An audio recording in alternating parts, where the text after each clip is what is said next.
What's going on, everybody? This is Nick Bolliger back with NMB Sports. I got Brandon, I got Garrett, the whole crew's We're all here. back. We're all back. And today is going to be kind of a local-based episode.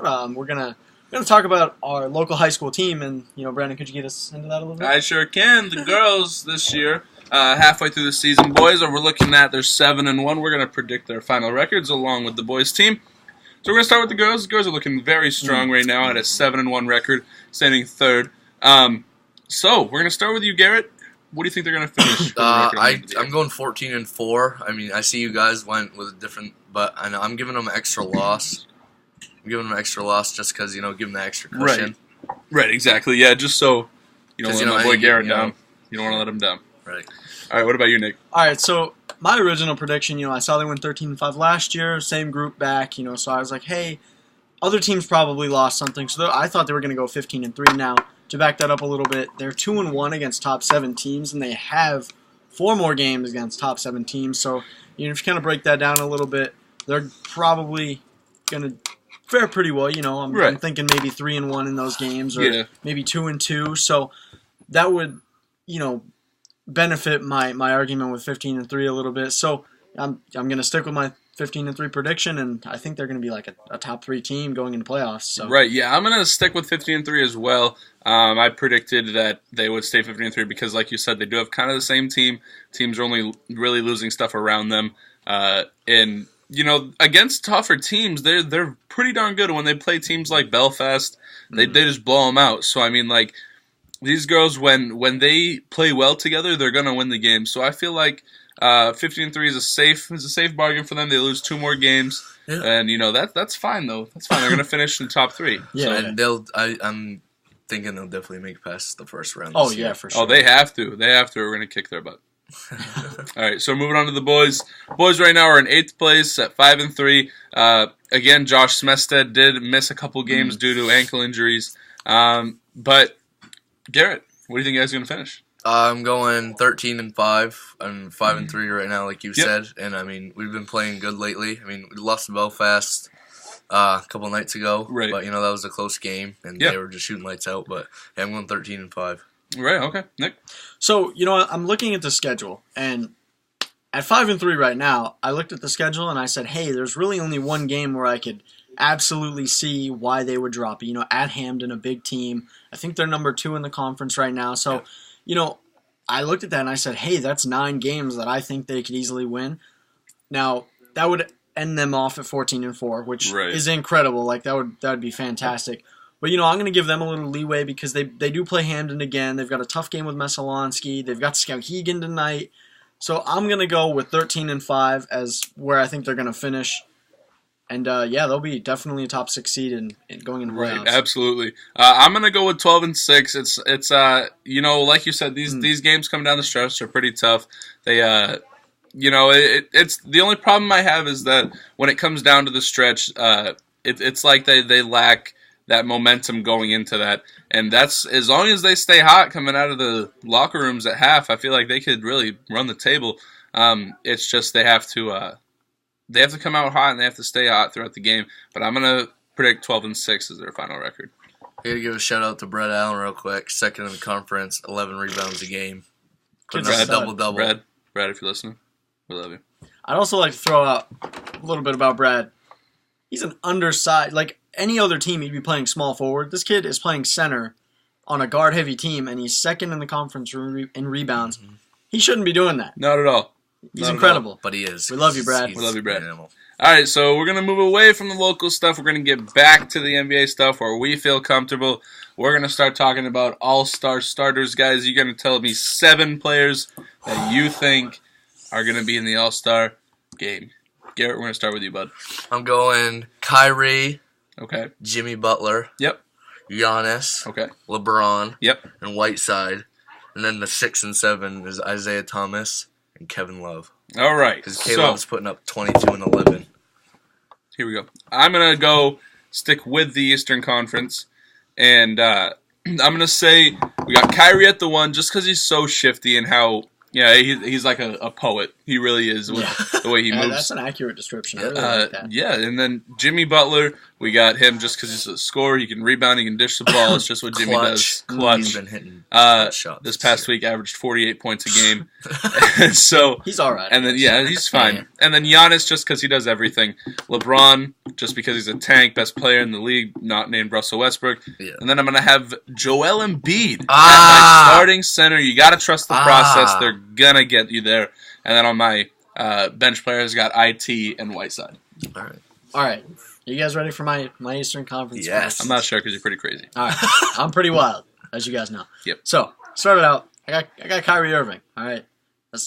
He's a poet. He's a poet. We all agree on that. Kyrie's Kyrie. Kyrie's Kyrie. Then we've got the man himself, DeMar DeRozan. Yeah. He's a freak. He's fun to watch. Now, why did I not think? Now this is all opinion based. So right. I mean I'm going off of players that are going to be fun to watch, and DeMar DeRozan is just it's that. fun. Yeah. Right. Yeah. And then we got some guy named LeBron James. He's pretty good. And at my other forward spot, I've got, the man himself, Giannis Antetokounmpo, the reason why I wear this sweatshirt today. And then at my center spot, you guys went with Embiid and Whiteside. I went with Dwight Howard. Okay. Another guy that can be fun to watch, I just wanted to change it up a little bit. I almost went with him too. Right. That he's an animal. Can't go wrong. And then, at my two other spots, I went with Jimmy Butler and John Wall because both are just fun to watch. I mean, throwing down dunks and stuff. So even though the Wizards aren't doing good, John Wall is just always putting up crazy numbers. Just ask you? You left out Hassan Whiteside. Yeah. What? Of course, I think he's going to be in. We could only pick 7. Right. All right. So I went with guys that are just, in my opinion, extremely fun to watch. I love Hassan Whiteside to watch, but I like him. I like watching him in a defensive aspect. Okay. You know what I mean? And that's not the All-Star game. Right. It's all offense. So I think it's all flash. It would suit Dwight Howard, just the powerful dunking and getting fun, and it's a fun game. Everybody's all upbeat, and I think I would rather watch Dwight Howard in that aspect. Yeah. So. Right. All right. So moving to the Western Conference, Garrett, who you got? I got Westbrook, Harden, KD, Anthony Davis, and DeMarcus Cousins. All right. And then my 6 and 7, I got Gordon Hayward. Because he has been playing good, and he's deserved it for a while. But this year he's just putting up numbers. And Chris Paul because he's an animal. All right, so we're gonna skip that because I'm pretty sure I have the same lineup. No, I'm just kidding. That's what you got. Pretty much. All right, so I've got Russell Westbrook, James Harden, Kevin Durant, Anthony Davis, and Boogie Cousins. I mean, the West is pretty much those 5, and they're pretty electric. Right. So after that, I've got this man Kawhi Leonard. Can't forget Mr. Kawhi Leonard. I think once it comes All-Star game, he'll let loose a little bit. Right. Spurs are known for layups. This guy can dunk very hard. Yes. And then at my other spot, I've got Draymond Green. Yes. Whatever. I like him, man. He's probably not going to kick anybody in the nuts. So. Oh, no. All right, so here we go. This is my starting lineup. I got Mr. Triple-Double. We got Mr. Triple-Double times 2. Yes. We got Kevin Durant. Then we got Anthony Davis. And then you got Mr. Karl Anthony Towns. Ooh. I knew it. Actually, I like that. He'll be fun to watch, and I'd love to. He won the skills challenge last year. He won the skills challenge last year. And LaVine is also a 2-time dunk champion, 3-peating this year. I'm telling you right now. Who can stop him? Exactly. Maybe Aaron Gordon, but we hope he's not participating. So, at my 6, I got Mr. Boogie Cousins. Mm-hmm. And then, this little guy named Klay Thompson. Mr. 3-point ball himself. Because when he puts up a 3, it's almost golden. And I think when you put him on the wing or in the corner, I love watching him shoot that ball. So if I watch him in the All-Star game, that's all I'm going to be looking for him to do. And it's just flashy to watch him shoot that ball. Oh, yeah. So that's going to be my 7 in the list. I have a question for you guys real quick. Okay. Go ahead. This is a guy I'm going to ask you if you think he deserves to be in the All-Star game. Yep. Andrew Wiggins. Sometimes. Okay, yeah, so I'm a Minnesota guy. I love my Timberwolves, but I don't think he's there quite yet.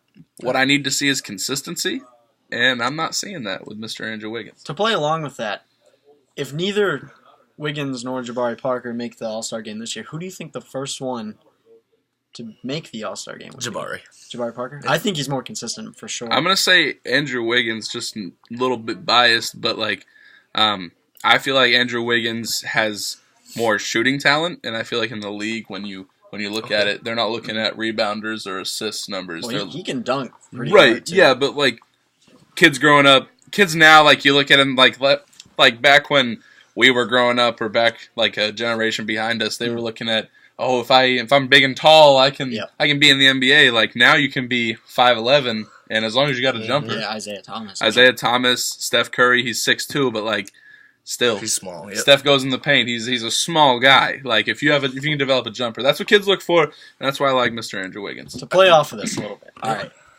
So there are 4 young, like really young teams that are on the rise. They're struggling a little bit right now. We've got the Bucks, we've got the Lakers, we've got Philly, and the Timberwolves. Now this is unscripted. Like we have not thought about this at all. Right.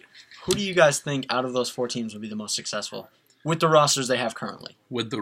Are we saying that they're going to stay together? Yes. Oh. So if it was just these 4 teams in the league, who would be the best? Well, like which of those teams has the best future? Right now. God. Wow. In this order. Okay. Lakers at 4. Okay. Oh. The Timberwolves at 3. Oh no. Oh. The 76ers and the Bucks. Garrett? Oh, I'm gonna go. That hurt a lot. That hurt a lot. I'm gonna go 1 first. I'm gonna go Timberwolves 1. Thank you, Garrett. You've got my hopes up again. The 2, the Lakers. Sixers 3. I'm sorry, Bucks 3. Then Sixers 4. And Sixers 4. All right. So, I'm going to break this down a little bit. I want to change it. Timberwolves are the best. I'm going to break this down a little bit. Now, right now, if you look at the teams, you got the Lakers. They've got a lot of young players, a lot of young talent, but you think Clarkson's already 26, 27. I mean, Lou Williams is getting up there. Yeah, I mean, you got D'Angelo, but like Swaggy P's older. Yeah. Julius Randle's young. Brandon Ingram's young. So you've got a young big 3. Right. That you can build around. They're your franchise players. But like Mozgov at center, not going to cut it. So they're my number 4. Mm. Now, I would love to put the Timberwolves on my number 1. Me too. And Me too. because they are absolutely fun to watch. Okay. But I am going to change it. They're the best team. But I don't like. There's nothing I can see in that unit, that starting 5 with, Rubio, Wiggins, Levine, all those guys, Karl Towns, Gorgie Jang. There's nothing I can see that they can fix or like improve on, but they just don't win games. So that's the reason they're going to be my number 3. And plus, they have Chris Dunn off the bench. As he develops, they're going to be good. Right. They're going to be. These are probably going to be top 4. Yeah. Four of the top 6 teams. You can keep them all together. Yeah, definitely. You can keep them all together. I'm going to go at 3. Or at 2, excuse me. The 3 is Minnesota. At 2, this is the toughest one because, I mean, you got Ben Simmons who you haven't seen yet. But barring that Ben Simmons is good, they don't have enough guard play over in Philly yet. They're going to get a good one in the draft, I promise.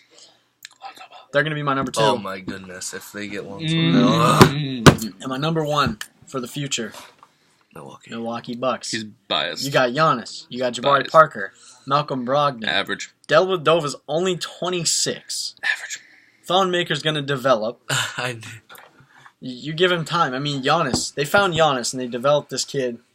He averaged 6.8 points. Now he's averaging 24 points a game.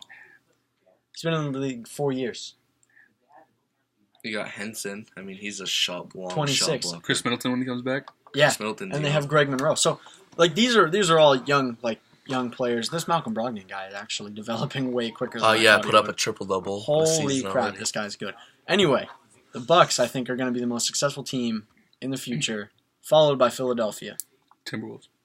Timberwolves are second.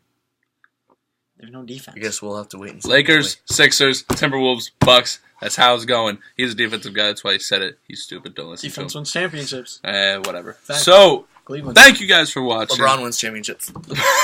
And we'll see you guys next time. Garrett's.